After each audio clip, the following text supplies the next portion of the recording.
Olá pessoas, quem fala aqui é Belmiro, bem-vindos e bem-vindas ao nosso podcast. Esse podcast da Estúdio Sala de Aula, gravado com o aplicativo Anchor, Anchor.fm. Então recomendo, se vocês quiserem acompanhar melhor nos podcasts, também produzir o seu próprio podcast, grave com o Anchor, em que você não tem que pagar nada e também não tem limite de armazenamento. Então, sem mais delongas, vamos então para o nosso episódio.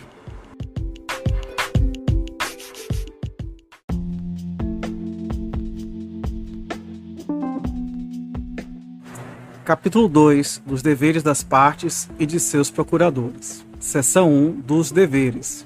Artigo 77.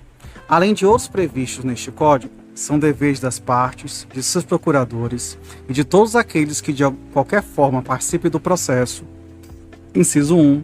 Expor os fatos em juízo conforme a verdade.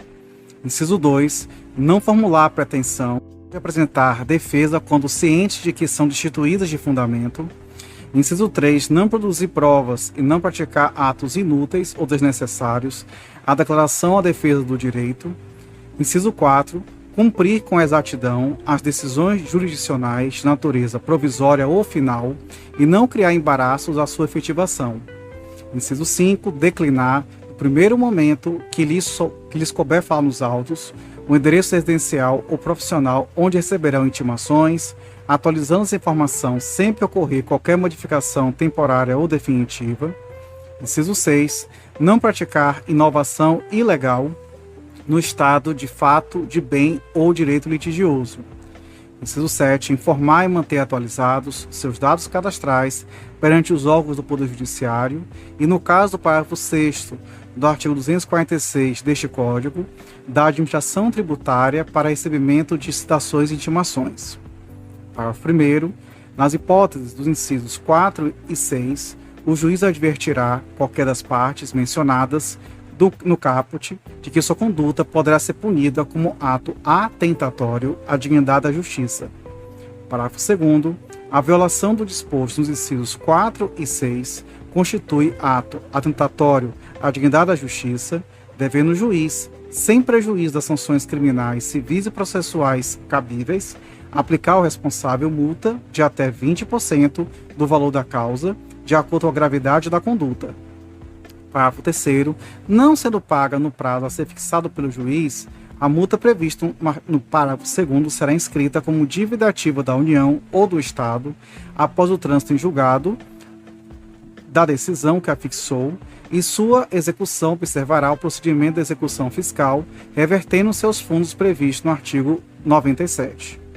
Parágrafo 4º. A multa estabelecida no parágrafo 2º poderá ser fixada independentemente da incidência das previstas nos artigos 15 e 23, parágrafo 1º, e 15 e 36, parágrafo 1º. Parágrafo 5º. Quando o valor da causa for irrisório ou inestimável, a multa prevista no parágrafo 2º poderá ser fixada em até 10 vezes o valor do salário mínimo. Parágrafo 6º. Aos advogados públicos ou privados e aos membros da Defensoria Pública e do Ministério Público não se aplica o disposto nos parágrafos 2º a 5º, devendo a eventual responsabilidade disciplinar ser apurado pelo respectivo órgão de classe ou corregedoria ao qual o juiz oficiará. Parágrafo 7º. Reconhecida a violação ao disposto do inciso 6, o juiz determinará o restabelecimento do estado anterior, podendo ainda proibir a parte de falar nos autos até a purgação do atentado, sem prejuízo da aplicação do parágrafo 2º. Parágrafo 8º. O representante judicial da parte não pode ser compelido a cumprir decisão em seu lugar.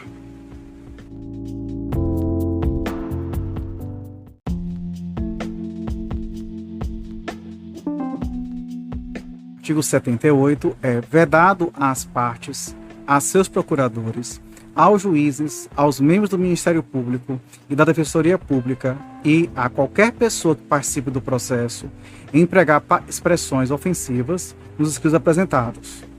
Parágrafo 1º. Quando expressões ou condutas ofensivas forem manifestadas oral ou presencialmente, o juiz advertirá o ofensor de que não as deve usar ou repetir, sob pena de lhe ser cassada a palavra. Parágrafo 2º. De ofício, o requerimento do ofendido, o juiz determinará que as expressões ofensivas sejam riscadas e, a requerimento do ofendido, determinará a expedição de certidão com inteiro teor das expressões ofensivas e as colocará à disposição da parte interessada.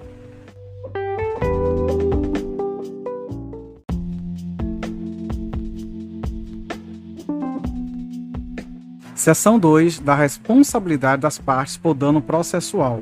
Artigo 79. Responde por perdas e danos aquele que litigar de má-fé como autor, réu ou interveniente.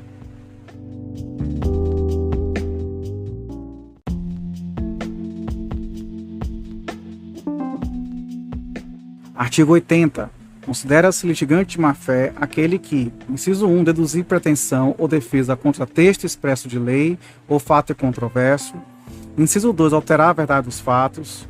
Inciso 3, usar do processo para conseguir objetivo ilegal. Inciso 4, opuser resistência injustificada ao andamento do processo. Inciso 5, proceder de modo temerário em qualquer incidente ou ato do processo. Inciso 6, provocar incidente manifestamente infundado. Inciso 7, interpuser recurso com intuito manifestamente protelatório.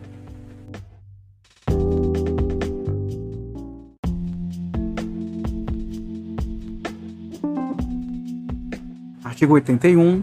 De ofício ou requerimento, o juiz condenará o litigante de má-fé a pagar multa, que deverá ser superior a 1% e inferior a 10% do valor corrigido da causa, a indenizar a parte contrária pelos prejuízos que esta sofreu e a arcar com os honorários advocatícios e com todas as despesas que efetuou. Parágrafo 1º. Quando forem 2 ou mais os litigantes de má-fé, o juiz condenará cada um na proporção de respectivo interesse na causa ou solidariamente aqueles que se coligaram para lesar a parte contrária. Parágrafo 2º. Quando o valor da causa for irrisório ou inestimável, a multa poderá ser fixada em até 10 vezes o valor do salário mínimo. Parágrafo 3º. O valor da indenização será fixado pelo juiz ou, caso não seja possível mensurá-lo, liquidado por arbitramento ou pelo procedimento comum nos próprios autos.